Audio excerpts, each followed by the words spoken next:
ito po again, inuutos ng ating o panawagan ng ating PWD President na si Simon Olivar para po sa mga PWD ID na expired na yung ID at nakapag-renew na.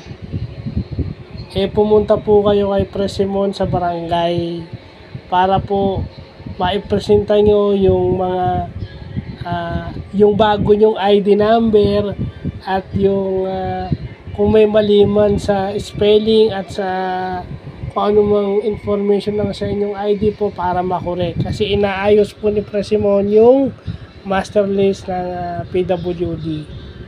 Okay po. At dun po sa mga expired ng ID, mag-renew na po kayo.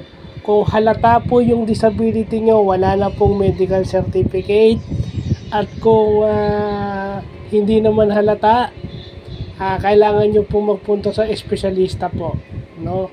Kung sa pandinig, ENT, kung sa mata, ophthalmologist, hindi optometrist, ophthalmologist, no? Yun po. At kung psychosocial at mental naman, pwede kayo pumunta sa neurologist o psychiatrist. Diyan po yung mga doktor na pupuntahan po natin wala na pong iba. So, itatag ko na lang po rito ang ating barangay information officer na si Sir Noriel Legaspi, no, para po sa information na to. No, sa mga PWD po ng Molino to, no. So, yun lang pa.